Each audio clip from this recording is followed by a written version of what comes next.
Hi hello నమస్తే. మీకు ఒక క్లారిటీ ఇస్తున్నాను ఈ వీడియోలో. ఇదిగోండి, నేను విజయ్ కుమార్ అన్న పొలిటికల్ పార్టీ పెట్టాడు. రాజ్యాధికారం ముఖ్యమంత్రి కావాలి విజయ్ కుమార్ అని నేను మనస్ఫూర్తిగా కోరుకున్నాను. ఎవరు? లిబరేషన్ కాంగ్రెస్ పార్టీకి సంబంధించిన విజయ్ కుమార్ అన్న ముఖ్యమంత్రి కావాలని రాజ్యాధికారం కోసం కొట్టాడుతున్నాను. నేను ఆయనకు సపోర్ట్ చేస్తాను. I will support all Dalit leaders. ఆయన ముఖ్యమంత్రి కావాలని నేను కోరుకుంటున్నాను. అలాగే పివి సునీల్ కుమార్ అన్న కూడా ఒక ఎజెండాతో వెళ్తున్నాడు. ఆయనకు కూడా నేను సపోర్ట్ చేస్తాను. మా దళిత నాయకులు మొత్తాన్ని నేను సపోర్ట్ చేస్తాను. ఓకే, ఆయన ఒక ఎజెండాలో వెళ్తున్నాడు. సో ఆయన కూడా what ever he has some aim. Okay, ఆ ఎయిమ్ కూడా ఆయన సక్సెస్ అవ్వాలని నేను కోరుకున్నాను. అలాగే జాడా శ్రవణ్ కుమార్ కూడా నేను I support Jada Shravan Kumar whatever he intended, because at least లీగల్గా అతను ఒక్కడు ఫైట్ చేస్తున్నాడు ప్రస్తుతానికి. So let us support Jada Shravan Kumar. Also Harsha కుమార్ని కూడా మనం సపోర్ట్ చేద్దాము. హర్ష కుమార్ కూడా అట్లీస్ట్ కాంగ్రెస్లో ఉన్నప్పటికీ కూడా దళితులు పాయింట్ మీద పబ్లిక్గా మాట్లాడుతున్న వ్యక్తి హర్ష కుమారే కాబట్టి so let us support Harsha Kumar. So నేను అందరు దళిత నాయకులు మొత్తానికి నేను సపోర్ట్ చేస్తే వీళ్ళెవరికి నేను వ్యతిరేకం కాదు. వీళ్ళందరూ కలిసి వస్తే నేను సపోర్ట్ చేస్తాను, గతంలో కూడా చెప్పాను. But ADS has a separate agenda. ఆ ఎజెండాని మీకు నేను ఎక్స్ప్లెయిన్ చేస్తున్నా. ADS is Ambedkar defence squad. Defence squad అంటే ఏంటి? డిఫెండ్ చేసుకోవటం, వచ్చిన ప్రమాదం నుంచి మనం దూరంగా తప్పించుకోవటం, ప్రమాదం నుండి తప్పించుకోవటం. ఓకే, అదే డిఫెన్స్ అంటారు. ఓకే, ఎవరో శాడిస్ట్ భర్త మంచి భార్యని కుతికి మీద కాలేసి తొక్కుతున్నాడు అనుకోండి, అమ్మాయి మంచిదే, ఈడే శాడిస్ట్ అనుకోండి, తొక్కుతున్నాడు అనుకోండి భార్యని. కుతికి మీద కాలేసి తొక్కుతున్నప్పుడు ముక్కుపొడి కడగకూడదు. ఏమంటే నాకు ముక్కుపొడి కొనిస్తారా, లేకపోతే చైన్ కొనిస్తారా, బంగారు గాజులు కొనిస్తాను. వాడు ఏం చేస్తున్నాడు? నిన్ను కుతికి మీద వేసి తొక్కుతున్నాడు నిన్ను చంపడానికి. నువ్వు ముక్కుపొడి కడగకూడదు. ఓకే, ఏమనాలి? నన్ను వదిలే, నన్ను ఎందుకు తొక్కుతున్నావు అని అనేది కదా భార్య. ఎందుకు నన్ను చంపడానికి ట్రై చేస్తున్నాడు నా భర్త అని చెప్పి గొడవ చేసేది కదా. సో ప్రమాదంలో ఉన్నప్పుడు గొంతెమ్మ కోరికలు అడగదు కదా. ప్రస్తుతానికి మనం ప్రమాదంలో ఉన్నాం కాబట్టి ADS has a separate agenda. Unlike Vijay Kumar అన్న, జాడా శ్రవణ్ కుమార్ గారు, విజయ్ కుమార్ గారు, అదే ఇంకా హర్ష కుమార్ గారు, వీళ్ళందరితో వాళ్ళలాగా కాకుండా మనకి సపరేట్ ఎజెండా ఉంది. ఆ ఎజెండా మీకు ఎక్స్ప్లెయిన్ చేస్తాను. అంటే దాని అర్థం మీరు మళ్ళా అక్కడికే రాకూడదు. ఎలాగూ రమేష్ అన్న ఏంటి మనల్ని డిస్కరేజ్ చేస్తున్నాడా? పోటీ చేద్దాం అనుకున్నాము, మనం కూడా రాజ్యాధికారం చేద్దాం అనుకుంటున్నాము, మనం కూడా విజయ్లాగా ముఖ్యమంత్రి అవుదాం అనుకుంటున్నాము, రమేష్ అన్న డిస్కరేజ్ చేస్తున్నాడు ఏంటి కొంపతీసి పోటీకి అని మీరు అనుకోవద్దు. నేను స్టార్టింగ్ నుంచి చెబుతున్నా, మీరు పోటీ చేయండి అనే చెబుతున్నా మీకు.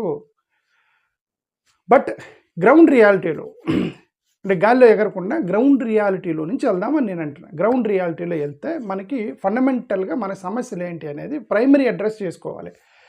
అంటే మన ఇంటిని కబ్జా చేసినప్పుడు ఊరు కోసం కొట్లాడకూడదు. ఎవరో మన ఇంటిని కబ్జా చేశారు, ఊరు కోసం కొట్లాడకూడదు. ఫస్ట్ నువ్వు దేనికోసం కొట్టాలి? నీ ఇంటి కోసం. ఎవరైనా ఇంటిని కబ్జా చేసిందని చెప్పి ఇంటి కోసం కొట్లాడాలి. నేను అదే ఇప్పుడు చేయబోతున్నాం. ఏడిఎస్ తరపు నుంచి మన ఇంటిని కబ్జా చేశారు, ఇంటి నుంచి మనం మన చేతుల్లోకి పవర్ తీసుకోవాలి. కాబట్టి అది మనం ఏ యాంగిల్లో ఎలాగా మనమే పోటీ చేయాలా, ఎవరికైనా మద్దతు ఇవ్వాలా, ఎవరికైనా హెల్ప్ తీసుకొని మన యొక్క ఈ విషయాలు మనం కాపాడుకోవాలా అనే విషయాన్ని మనం స్లోగా అందరు కలిసి నిర్ణయం తీసుకుందాం. అందరు కలిసి మీరు చాలామంది విజయవాడలో మీటింగ్ పెట్టానని నేను ఎందుకు మీటింగ్ పెట్టట్లేదంటే గవర్నమెంట్ ఉద్యోగులు ఉన్నారు వెనక పక్క, వాళ్ళు ఎందుకు కొద్దిగా భయపడుతున్నారు. గవర్నమెంట్ ఎంప్లాయీస్ కొద్దిగా సిచ్యువేషన్ చూస్తున్నారు. ఎందుకంటే గవర్నమెంట్ ఎంప్లాయీస్ కదా, గవర్నమెంట్ ఉద్యోగంలో ఉండి ఇట్లా కార్యక్రమాల్లో పార్టిసిపేట్ చేయొచ్చా చేయకూడదా అనేది వాళ్ళు లీగల్గా చెక్ చేసుకుంటారు. బ్యాక్ సైడ్ లీగల్గా చూసుకొని వాళ్ళకు ఒక క్లారిటీ వచ్చిన తర్వాత ఎంతవరకు ఇన్వాల్వ్ అవ్వగలరు గవర్నమెంట్ ఎంప్లాయీస్ అని ఒక క్లారిటీ వచ్చిన తర్వాత మనం పెడదాం విజయవాడలో మీటింగ్. దర్ వర్కింగ్ బిహైండ్ ఎంతవరకు గవర్నమెంట్ ఉద్యోగులు ఎంతవరకు ఇన్వాల్వ్ అవ్వచ్చు, ప్రైవేట్ ఉద్యోగులకి ఏమైనా ప్రాబ్లం వచ్చిందా? ఓకే, సరే ఇంకెలాగో పాస్టర్లు, అంబేద్కర్ వాదులు, పాస్టర్లు వీళ్ళకి ఎలాగో ప్రాబ్లం రాదు. వీళ్ళందరికీ రోడ్లు పెట్టుకొని జనాలు పట్టుకుని తిరుగుతున్నారు కాబట్టి anyway they will not have any problem. But వీళ్ళని దృష్టిలో పెట్టుకొని మనం కొద్దిగా వర్క్ చేస్తున్నారు, కొద్దిగా ఓపిక పట్టండి. మనం మీటింగ్ పెడదాం విజయవాడలో ఏదో ఒక రోజు త్వరలో.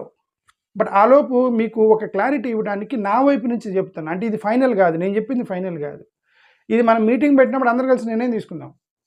విజయవాడలో మీటింగ్ పెట్టినప్పుడు అందరూ కలిసి నిర్ణయం తీసుకుందాము, ప్రభుత్వ ఉద్యోగులు మనకు సపోర్ట్ చేసేవాళ్ళు, ఏడిఎస్ ఇన్ఛార్జీలు అందరూ ఉంటారు కదా, అందరు కలిసి నిర్ణయం తీసుకుంది, ఇది ఒక నిర్ణయం ఏమి ఉండదు.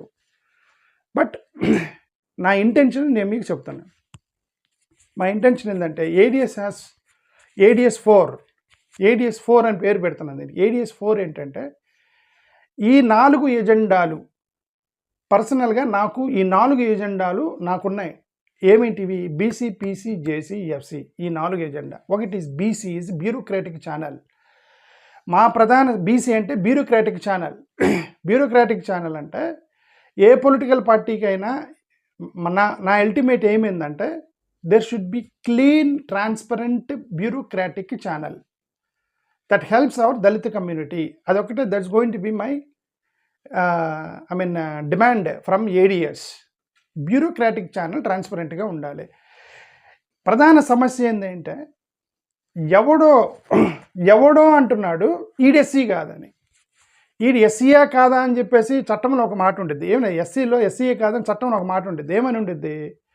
ఒక కులం పెద్దలందరూ కలిసి ఈడు మా కులపోడని యాక్సెప్ట్ చేస్తే బ్రాహ్మణుడిని కూడా ఎస్సీలుగా మీరు చేయొచ్చండి. ఇప్పుడు బ్రాహ్మణుడు కుల మార్పిడి జరగకూడదు, మతం మారితే కులం మారుతుందా, మతం ఎన్నిసార్లు మార్చుకోవచ్చు, కులాలు మార్చుకోలేం కదా అని మీరు అంటున్నారు. యాక్చువల్గా కులం మార్చుకునే పద్ధతి ఒకటి ఉంది. There is a system where you can change your caste. రాజ్యాంగం కల్పించిన ఒక చట్టం ఉంది, కులం మార్చవచ్చు. ఎలాగా? ఆ కులస్తులు ఒప్పుకుంటే మార్చవచ్చు అని సిస్టమ్ ఉంది. ఎవరైనా సరే కుల మార్పిడి జరగాలంటే ఆ కుల పెద్దలందరూ కలిసి ఈ రోజు నుంచి ఇతన్ని మా కులస్తులుగా మేము అంగీకరిస్తున్నామని కులం వాళ్ళ నిర్ణయం తీసుకుంటే మారొచ్చు అని చట్టం ఉంది భారతదేశం. మీకు తెలుసో లేదో? అంటే అర్థం ఏంటి? ఒక కులపవాడు ఈ కులపోడా లేదా అని చెప్పాలంటే ఎవడు చెప్పాలి? ఆ కులపోలు చెప్పాలి. ఎవడెవడో చెప్పకూడదు కదా. నువ్వు షెడ్యూల్ కాస్ట్ కాదు, నువ్వెందుకు ఎస్సీ సర్టిఫికేట్ ఇస్తున్నావు, వాడికి ఎస్సీ సర్టిఫికేట్ ఇవ్వటం లేదని నాన్ ఎస్సీలు చెప్తున్నారు. ఎవరు? రెడ్లు, కమ్మోళ్ళు, బ్రాహ్మణులు, క్షత్రియులు, వైశ్యులు. మీరెవరంటే వీటికి ఎస్సీ పాస్టర్గా అయితే యేసుక్రీస్తుని తీసుకొచ్చి మాల సర్టిఫికేట్ ఇస్తాం, మీరెవరు చెప్పడానికి? యేసుక్రీస్తుని తీసుకొచ్చి మాల సర్టిఫికేట్ ఇచ్చామనుకోండి, మా మానవులు మొత్తం ఒప్పుకొని ఈ రోజు నుంచి యేసుక్రీస్తుని మన కులంలో కలుపుకుందామని వీళ్ళు ఒప్పుకుంటే నీకు రైట్ లేదని చట్టం చెప్తుందండి. అంటే అర్థం ఏంటి? క్యాస్ట్ నిర్ధారణ అధికారం ఎవరి చేతిలో ఉండాలి? ఆ కులస్తుల చేతిలో ఉండాలి, బయట కులస్తులు కాదు. ఎవడో కూడా మాట్లాడతాడు, ఎవరెవరో చెప్తారు. ఆయనకి ఎందుకు సర్టిఫికేట్ ఇస్తాను, ఈయనకి ఎందుకు సర్టిఫికేట్ ఇస్తాను, ఆయన ఎవరు, ఈయనెవరు, వాళ్ళకి మీరు ఎలా సర్టిఫికేట్ ఇస్తారు, వాళ్ళు క్రిస్టియన్కి కన్వర్ట్, మీరెవరు స్వామి చెప్పడానికి? మా కుల నిర్ధారణ మేము చేసుకుంటాము, ఇది మా ఫండమెంటల్ రైట్. మా కుల నిర్ధారణ ఎవడు మా కులస్తుడో మేము నిర్ణయించుకుంటాం. మీరెవరంటున్నా? ఇతను మాలోడా, మాదిగోడా, రెల్లా, ఏ క్యాస్టా, ఎస్సీయోడా కాదనేది మేము నిర్ణయించుకుంటాం. మీరెవరు చెప్పడానికి అంటున్నా? అది రాజ్యాంగ విరుద్ధం అంటున్నా. మీరు ఎవరంటే వాళ్ళు బయట కూర్చొని మాట్లాడకూడదు, దీనికి ఎస్సీ సర్టిఫికేట్ ఎందుకు ఇస్తున్నా, వీడికి ఇస్తున్నాం అని చెప్పకూడదు. మేము నిర్ణయించుకుంటాము. దాన్ని బ్యూరోక్రాటిక్ ఛానల్ క్లియరెన్స్ జరగాలి డిపార్ట్మెంట్లో. ఏం జరుగుతుంది డిపార్ట్మెంట్లో? సోషల్ వెల్ఫేర్ డిపార్ట్మెంట్లో ఏం జరుగుతుంది చెప్తున్నాను. సోషల్ వెల్ఫేర్ డిపార్ట్మెంట్లో ఏం జరుగుతుందంటే సోషల్ వెల్ఫేర్ మినిస్టర్, ఇక్కడ నేను పైన చూడవచ్చు మీరు, SWM సోషల్ వెల్ఫేర్ మినిస్టర్.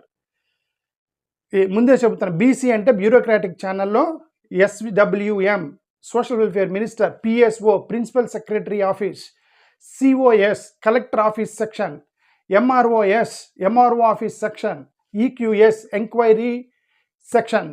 ఈ 4 క్లారిటీ ఇవ్వాలి. నేను ఇక్కడ రాశాను బీసీ. ఈ మొత్తం కూడా క్లియరెంట్గా దళితుల చేతిలోకి రావాలి. ఇది మా ఏడిఎస్ ఎజెండా.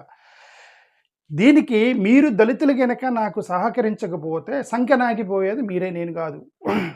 ఓకే, నేను 1998 మేము అప్పుడు మీరందరు నాకు రండి, నాకు సహకరించినట్టు ఎవడు నా మాట వినలా. పోయిన సర్టిఫికేట్లు పట్టుకున్నారు కదా, మొత్తం అక్కడ మొత్తం తీసుకొచ్చి గొడవ చేశారు కదా మిమ్మల్ని. పాస్టర్ల మొత్తానికి ఇప్పుడు సర్టిఫికేట్లు తీసేయండి అని మీకు నోటీసులు ఇస్తున్నారు కదా. మీరు నా మాట వింటే మీరు ఆ రోజు ఇది జరగదు కదా. ఓకే సార్, ఇప్పుడు రెండోసారి కూడా నేను మళ్ళీ ఇంకోసారి రిక్వెస్ట్ చేస్తాను, మీరందరూ ఏడిఎస్కి సహకరించండి. ఏడిఎస్లో జాయిన్ అవ్వండి, మీరందరూ కూడా ఎఫిలియేట్ అవ్వండి ఏడిఎస్ తోటి. మనం ఒక సిస్టమేటిక్గా వెళ్తున్నాము. మళ్ళీ నేను రానంటే మీ ఇష్టం, బలవంతం. ఇది అంటే భారతదేశం స్వతంత్రం, ఇది భారతదేశంలో ఫ్రీ సొసైటీ. ఫ్రీ సొసైటీలో మీ ఇష్టం, మనం చేసేదేం లేదు. నా అభిప్రాయం చెప్తున్నాను. ప్రైమరీ ఎజెండా బ్యూరోక్రాటిక్ ఛానల్ చాలా క్లియర్గా ఉండాలి. అంటే సోషల్ వెల్ఫేర్ మినిస్టర్ అనేది కంప్లీట్గా ఇండిపెండెంట్గా ఉండాలి. అతని మీద ఎలాంటి పవర్ ఉండకూడదు, ఎలాంటి అధికారం ఉండకూడదు, అంటే అతని మీద ఎలాంటి ప్రెజర్ ఉండకూడదు. సోషల్ వెల్ఫేర్ మినిస్టర్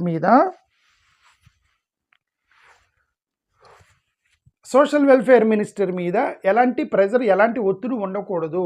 చాలా ట్రాన్స్పరెంట్గా సోషల్ వెల్ఫేర్ మినిస్టర్ పనిచేయాలి. పాయింట్ 1, ప్రిన్సిపల్ సెక్రటరీ ఆఫీస్ అంటే సోషల్ వెల్ఫేర్ డిపార్ట్మెంట్కి సంబంధించిన ప్రిన్సిపల్ సెక్రటరీ ఆఫీసు మా ఆధీనంలో ఉండాలి, అంటే దళితుడు ఆధీనంలో ఉండాలి. ఎవరినంటే నాన్ దళితుని తీసుకొచ్చి మీరు ప్రిన్సిపల్ సెక్రటరీగా సోషల్ వెల్ఫేర్ డిపార్ట్మెంట్లో పెడితే వాళ్ళు ఇన్ఫ్లుయెన్స్ అయ్యి దళితులకు అన్యాయమైనటువంటి నిర్ణయాలు, జీవోలు, చట్టాలు వేస్తున్నారు. మీరెవరు మాకు చట్టాలు వేయడానికి? మీరెవరు మా నిర్ణయం, మా గైడ్లైన్స్ ఇవ్వడానికి మీరెవరండి ఫస్ట్ ఆఫ్ ఆల్? అని దళితులు ఎవడని చెప్పడానికి కూడా మీరే నిర్ణయిస్తే ఇక మా జీవితాలు ఎందుకు? బానిసలమా, కట్టు బానిసలా? మీకు ఎందుకని పనిచేస్తున్నారు వీళ్ళందరూ? బానిసత్వం చేస్తున్నారా? ఇది ఫ్రీ సొసైటీ కాదు, బంధించడం అంటారు దాన్ని. దాన్ని ఏమంటారు, అప్రెషన్ అంటారు, వివక్ష అంటారు దాన్ని. వివక్ష చూపడానికి ఈ భారతదేశంలో లేదు. డాక్టర్ బిఆర్ అంబేద్కర్ ఈ వివక్షను కూడా తన రాజ్యాంగం రాశాడు. ప్రిన్సిపల్ సెక్రటరీ ఆఫీస్ మా ఆధీనంలో ఉండాలి. సిఓఎస్ కలెక్టర్ ఆఫీస్ మొత్తం మా ఆధీనంలో అవసరం లే, మీరే చేసుకోండి, మాకు వద్దు. కలెక్టరేట్ ఆఫీస్ మొత్తాన్ని మీ దృష్టిలోనే పెట్టుకోండి, మీ చేతిలో పెట్టుకోండి, మాకు అవసరం లేదు కలెక్టరేట్ ఆఫీస్. ఆ కలెక్టర్ ఆఫీస్ ఒక సెక్షన్ ఏదైతే దళిత సర్టిఫికేట్ల మీద నిర్ణయించే సెక్షన్ మా ఆధీనంలో ఉండాలి. ఒకటే సింపుల్ ఎజెండా, రైట్? నేనేమైనా అన్యాయమైన కోరికలు కోరుతున్నానా, దుర్మార్గమైన కోరికలు కోరుతున్నానా? ఏడీఎస్ తరపు నుంచే కలెక్టరేట్ ఆఫీసులో ఎవరెవరైతే ఎస్సీ సర్టిఫికేట్లు ఇచ్చే సెక్షన్ ఉందో అది మా ఆధీనంలో ఉండాలి, మా దళితుల ఆధీనంలో ఉండాలి, మీరు నిర్ణయించడానికి లేదు. ఎంఆర్ఓ ఆఫీస్ కూడా మొత్తం మీరే తీసుకోండి, అదంతా రెవెన్యూ డిపార్ట్మెంట్లో భూములు అవన్నీ రిజిస్ట్రేషన్ ఏమేమో జరుగుతాయి, మాకు అన్నీ వద్దు. ఎంఆర్ఓ ఆఫీసులో ఎస్సీ సర్టిఫికేట్లు ఇచ్చే సెక్షన్ ఒకటి మా ఆధీనంలో ఉండాలి.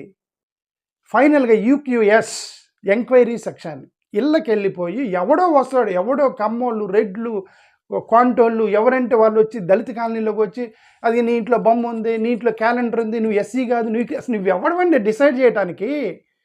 అరే దట్ ఈజ్ మా ఇల్లు, మా ఇష్టం, మేము ఏదైనా చేసుకుంటాము. వీళ్ళు దళితుడు అంటే దళితుడు, కాదంటే కాదు, నిర్ధారించాల్సిన ఆ కులపోలు మీరు కాదు.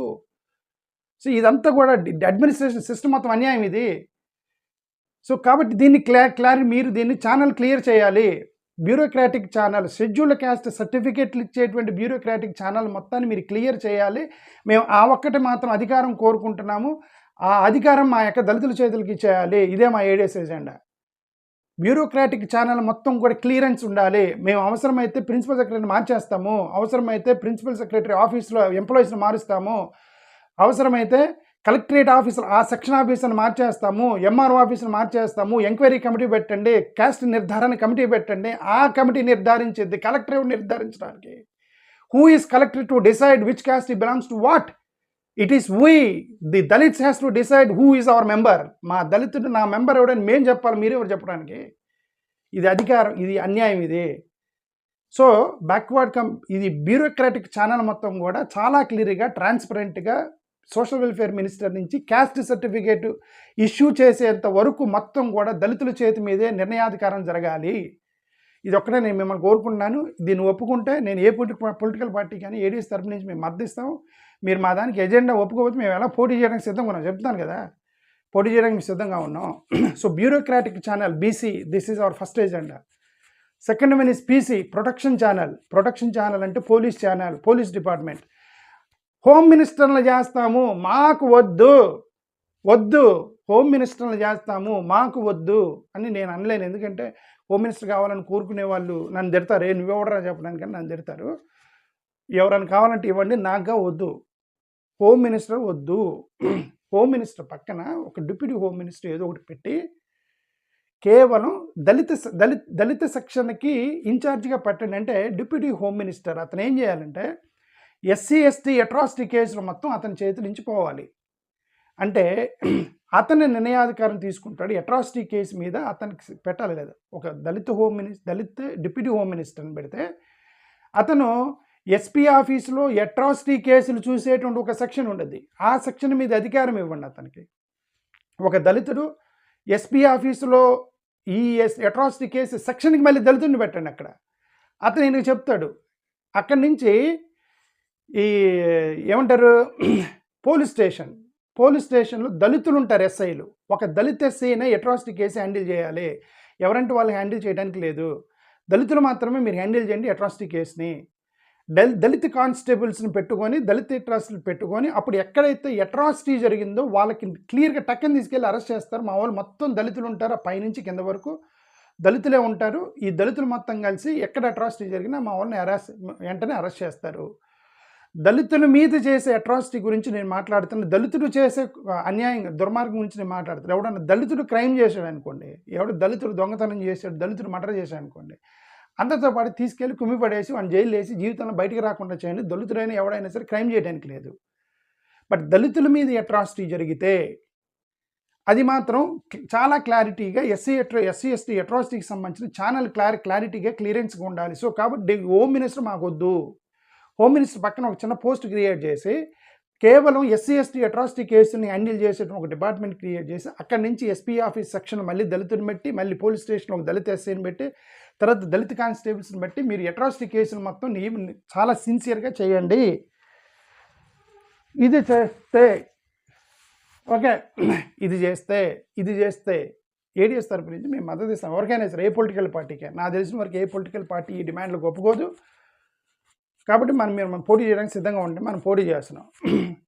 ఓకే, మూడోది జ్యుడిషియరీ ఛానల్. ఈ జ్యుడిషియరీ ఛానల్ అంటే ఒక దళిత కేసుని ఒక దళిత అడ్వకేట్ ఆర్గ్యూ చేస్తే దళిత జడ్జి దానికి జడ్జిమెంట్ ఇవ్వాలి. దళితులకు రిజర్వేషన్ ఇవ్వాలా లేదని బ్రాహ్మణుడు ఎందుకు జడ్జిమెంట్ ఇస్తాడండి? దళితులకు రిజర్వేషన్ ఇవ్వాలా లేదని బ్రాహ్మణుడు జడ్జిమెంట్ ఇవ్వడు. బ్రాహ్మణుడు జడ్జిమెంట్ ఇవ్వకనే కదా 1950 నుంచి ఆ కేసు పెండింగ్లో ఉంది. 1950 షెడ్యూల్ క్యాస్ట్ ఆర్డర్ నుంచి ఎస్సీఓడికి ఏమండే బ్రాహ్మణులకి డబ్బులు ఇవ్వాలా లేదని దళితుడు నిర్ణయించగలడా?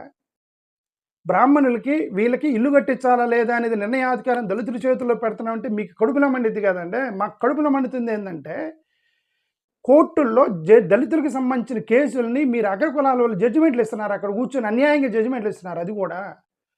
అది అన్యాయం. ఇది ఒక Dalit judge has to study carefully what is happening the Dalit case and Dalit lawyers will argue and Dalit case will be solved. So the judicial channel has to be cleared through ఈ యొక్క దళిత సెక్షన్ మీరు క్లియర్ చేయాలి, జ్యుడిషియల్ సెక్షన్ మొత్తం. ఫైనల్గా fund channel అంటే SC ఎస్టీకి సంబంధించిన sub fund. ఈ ఎస్సీ ఎస్టీ సబ్ ఫండ్ ఎవరికి ఏ స్కీమ్ ఇవ్వాలి, స్కూల్స్ పెట్టాలా, కాలేజీలు పెట్టాలా, ఏమంటే దళితులకి ఏం కావాలనేది కనీసం వాళ్ళకి ఇవ్వండి. వాళ్ళకి నిర్ణయాధికారం ఇవ్వండి. వాళ్ళు హాస్టల్స్ కట్టుకుంటారు, పిల్లలకి చదువు చెప్తారు. వద్దు ఫ్రీ బస్ వద్దు, దయచేసి ఫ్రీ బస్ ఇస్తాము, ఫ్రీ టీవీలు ఇస్తాము, ఇవన్నీ వద్దు, తీసిపడేయండి. మేము ఇళ్ళకి వెళ్ళి మా దళిత జనాలు కాళ్ళు పట్టుకొని చెబుతాం మీరు అవి అడగండి అని. అవి వదిలేసి సబ్ ఫండ్ని కాలేజీలు కట్టాలా, స్కూల్స్ కట్టాలా, ఎస్సీ హాస్టల్స్ పెట్టాలా, ఎస్సీ పిల్లల్ని ఎలా కాపాడాలి, వాళ్ళు ఎలా చదివించాలి, వాళ్ళు ఎలాగ ఈ కలెక్టర్లు చేయాలి. మా వాళ్ళు ఇంకా చదువుకొని డిగ్రీ చదువుకొని ఎవడు ఉద్యోగాలు ఏమైనా తిరుగుతున్నారు, వాళ్ళందరికీ ఉద్యోగాలు ఎలా ఇవ్వాలి, ఆటోలు ఇవ్వాలి, లోన్లు ఇవ్వాలి, ఇండస్ట్రీని పెద్దగా తీసుకురావాలి, ఇవి కావాలి. ఇవన్నీ వద్దు. ఫ్రీ ఎలక్ట్రిసిటీ, ఫ్రీ, ఇవన్నీ కూడా ఆ పేరుతోటి దళిత సబ్ ఫండ్ని మొత్తం మింగేస్తున్నారు. సో ఈ 4 బీసీ, పీసీ, జేసీ, ఎఫ్సీ అంటే bureaucratic channel, protection channel and JC judicial channel and FC అంటే ఫండ్ ఛానల్. నాకు తెలిసిన వరకు నేను ఈ ఆర్డర్లో పెట్టా. ఈ ఆర్డర్లో లాస్ట్ నుంచి వెనక్కి వెళ్తున్నా. ఫండ్ ఛానల్ సచ్చినా ఎవరు ఒప్పుకోరు. ఫండ్ ఛానల్ అంటే 20% ఆఫ్ బడ్జెట్ మీ చేతిలో పెట్టాలి, దళితుల చేతిలో. కాబట్టి డబ్బులు ఇన్వాల్వ్ అవుతాయి. కాబట్టి వాళ్ళు ఒప్పుకోరు. ఏ పొలిటికల్ పార్టీ వాళ్ళు 20% ఆఫ్ బడ్జెట్ నీ చేతిలో పెట్టాలి, దాన్ని రెసిస్ట్ చేస్తారు, ఇవ్వనంటారు. ఓకే, రెండోది జ్యుడిషియల్ ఛానల్ నీకు అక్కడ కులం తీసుకొస్తావా, జ్యుడిషియల్లో ఎవరైనా సరే జడ్జి న్యాయంగా జడ్జిమెంట్ ఇస్తాడని చెప్తారు. న్యాయంగా జడ్జిమెంట్లు ఇస్తే అన్యాయం ఎందుకు జరుగుతుంది దళితులకి అని ఎవరైనా అనిపించదు కదా. కాబట్టి దాన్ని ఒప్పుకోరు. సో ఈ లాస్ట్ 2 ఒప్పుకోరు. ఏది ఫండ్ 20% ఫండ్ దళితులకి ఇవ్వడానికి ఒప్పుకోరు. అవసరమైతే మిమ్మల్ని చంపేస్తారు కానీ డబ్బులుగా ఇవ్వరు. జ్యుడిషియల్ ఛానల్ అవసరమైతే మిమ్మల్ని అరెస్ట్ చేసి జైల్లో పెడతారు కానీ ఆ ఛానల్గా ఓపెన్ చేయరు. సార్ పైన 2 ఛానల్స్ పాసిబిలిటీ అనుకుంటే, ప్రభుత్వాలు అనుకుంటే పైన 2 చేయొచ్చు. ఒకటి పోలీస్ ఛానల్, అట్రాసిటీ కేసుల కోసం సపరేట్ సెక్షన్ పెట్టి ఓన్లీ దళిత హోమ్ మినిస్టర్ కింద ఒక దళిత సెక్షన్ పెట్టి, దాని కింద దళిత ఎస్పీ ఆఫీస్లో దళితుని పెట్టి ఒక సెక్షన్ పెట్టి ఇక్కడ దళిత ఎస్ఐకి అలాట్ చేసి దళిత కానిస్టేబుల్స్ తోటి ఎస్సీ అట్రాసిటీ మీద అరెస్ట్ చేసే పాసిబిలిటీ ప్రభుత్వాలు పెద్ద మనసు ఆలోచిస్తే అవుతాయి. ఇక మూడోది బ్యూరోక్రాటిక్ ఛానల్. ఇది నేను టాప్లో ఫస్ట్ బ్యూరోక్రాటిక్ ఛానల్ ఎందుకు పెట్టాను, అది మై ప్రైమరీ. హింసిస్తున్నారు సర్టిఫికేట్ల కోసం, అది మై ప్రైమరీ. అందుకే bureaucratic channel. Social welfare minister మావోడై ఉండాలి. మీ మావోడంటే మేము చెప్పినట్టే, ఆర్ఎస్ఎస్ వాళ్ళు చెప్తే వినకూడదు. దౌర్భాగ్యం ఏంటంటే మేము వెళ్ళి సోషల్ వెల్ఫేర్ మినిస్టర్కి గతంలో వెళ్ళి సార్ ఇది సర్టిఫికేట్లు ఇవ్వలేదంటే ఆర్ఎస్ఎస్ వాళ్ళు గొడవ, వాళ్ళు ఎవరైనా ఆర్ఎస్ఎస్ వాళ్ళు గొడవ చేయడానికి. ఏమంటే ఇది భారతదేశంలో దళితుడు మా దేశం, ఇది మా దేశంలో మా దేశానికి సంబంధించిన మా కులస్తులు ఎవడని మేము నిర్ణయించుకుంటాం. ఆర్ఎస్ఎస్ ఎవరు నిర్ణయించడానికి? పోనీ ఆర్ఎస్ఎస్లో మా దళితులు మాట్లాడుతున్నాడా? ఆర్ఎస్ఎస్లో ఉన్న బ్రాహ్మణులు, వైశ్యులు, క్షత్రులు, కమ్మోళ్ళు వాళ్ళు వాడికి సర్టిఫికేట్ ఇవ్వద్దని మీరు నిర్ణయిస్తుంటే అది అన్యాయం. ఇది నేను అన్యాయం అని చెప్తాను. నేను ఆర్ఎస్ఎస్ని ఏమంటలా, అన్యాయం అని చెప్తున్నాను.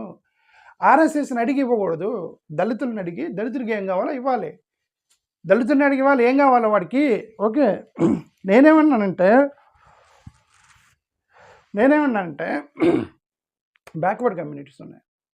బ్యాక్వర్డ్ కమ్యూనిటీ బీసీ అంటే బ్యూరోక్రాటిక్ ఛానల్ ఉంది. ఈ బ్యూరోక్రాటిక్ ఛానల్ని సోషల్ వెల్ఫేర్ మినిస్టర్ మాకు ప్రేమించేవాడు కావాలి. The social welfare minister should be able to love Dalit community, not haters.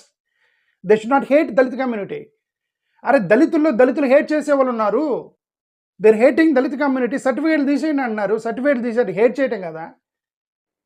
మళ్ళీ దళితుడు అని చెప్తాడు, నేను దళితుడిని అని చెప్తాడు. He hates Dalit community. Dalit సర్టిఫికేట్లు తీసేయమంటాడు.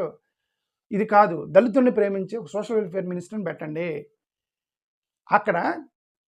అక్కడ ఒక సెక్షన్ ప్రిన్సిపల్ ఆఫీసులో దళిత ఐఏఎస్ ఆఫీసర్ని ప్రిన్సిపల్ సెక్రటరీగా పెట్టండి. అక్కడ దళిత ఐఏఎస్ ఆఫీస్ అని అతను పెట్టుకుంటాడు, తనకు సంబంధించిన వాళ్ళని పెట్టుకుంటాడు. తర్వాత సిఓఎస్ అంటే కలెక్టర్ ఆఫీసులో సర్టిఫికేట్లు ఇచ్చే సెక్షన్ దళితుడినే పెట్టండి. మీరెందుకు ఎస్సీ సర్టిఫికేట్ ఇవ్వాలా లేదు? మీరు కూర్చొని మానవ మాదిగడు మీరెందుకు లెక్క పెట్టుకుని, మీరు మానవ మాదిగలు కాదు కదా. ఆ మానవ మాదిగలను పెట్టండి, అక్కడ వాళ్ళే చూసుకుంటారు. తర్వాత ఎంఆర్ఓ ఆఫీసుల సెక్షన్ వాళ్ళకే ఇవ్వండి. యూక్యూఎస్ ఎంక్వైరీ సెక్షన్కి మానవ మాదిగల్ని పంపించి వాళ్ళకి తెలుసు మానపల్లెలు ఎలా ఉంటే మాదిపల్లెలు అంటే వాళ్ళకి తెలుసు. ఎంక్వైరీకి కూడా మానవ మాదిగల్ని పంపించండి.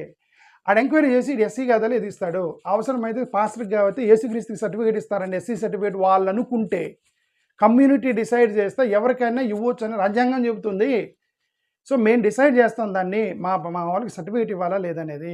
మిగతా వాళ్ళు ఎవరు జోక్యం చేసుకొని సర్టిఫికేట్ తీసేయడం అన్యాయం. ఇది ఏడీఎస్ ఎజెండా ఇదే.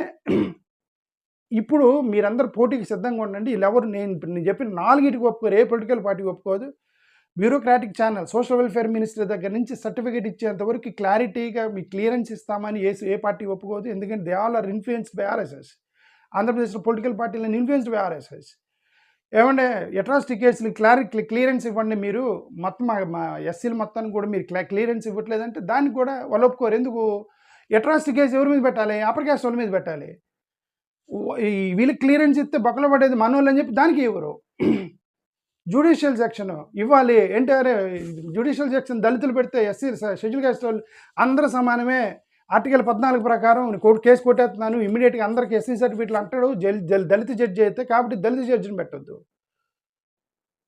ఫండ్ ఎవరే మనం ఇంత ఆధిపత్యం ఇంత కొలాన్ చేస్తుంది డబ్బుల కోసం 20% దళితుల చేతులకి ఇవ్వటం ఏందని వాళ్ళు అంటారు. కాబట్టి రాజ్యాధికారం అవుదాము, పోలీసులు ఏమైనా ముఖ్యమంత్రి అవుదాము, ఎమ్మెల్యే అవుదాము, ఎంపీ అవుదాము, ఇవన్నీ నాకు ఆశలు లేవు స్వామి.